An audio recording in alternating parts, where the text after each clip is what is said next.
શાંતિ મિત્રો, આજે આપણે આ આંબલી લીધી છે। આ મેં 500 ગ્રામ આંબલી લીધી છે। તો આપણે આને મેં આંબલિયા કાઢી લીધા છે અને પછી આને આપણે તડકે સૂકવવાની છે। તો આપણે 4-5 દિવસ તડકે સૂકવવા મૂકીશું, કારણ કે આપણે આનો પાવડર બનાવવાનો છે, એટલા માટે। જો આપણે હવે તડકે આને 5 દિવસ માટે સૂકવવા મૂકી દેવાની છે।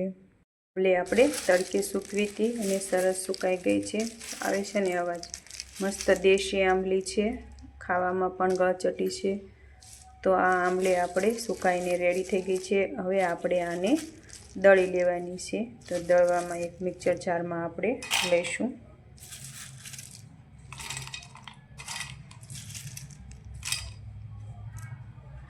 જો આ રીતે મેં એક મિક્સર જારમાં લીધી છે આંબલી। હવે આને આપણે દળી લઈશું।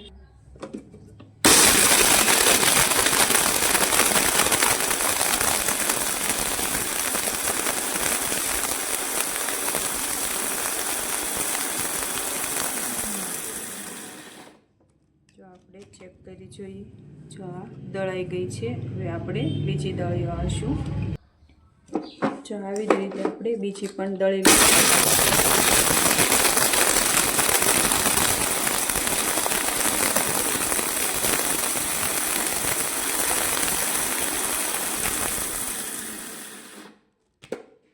બીજી પણ સરસ રીતે દળાઈ ગઈ છે।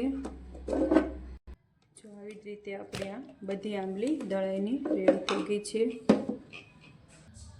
જો આ આંબલી આપણે દળાઈ ગઈ છે। હવે આપણે જ્યારે પણ ચટણી કરવી હોય ત્યારે આપણને હાવ ઈઝી પડે છે, જો આપણે આ પાવડર બનાવી નાખ્યો હોય તો। જો આ આપણે આંબલીનો પાવડર રેડી થઈ ગયો છે। તમે આંબલ પાણી કરવું હોય તો પણ કરી શકાય, અને ચટણી કરવી હોય તો પણ કરી શકાય। તો તમે પણ ચોક્કસથી આવી રીતે આંબલીનો પાવડર તૈયાર કરી લેજો। ઓમ શાંતિ મિત્રો।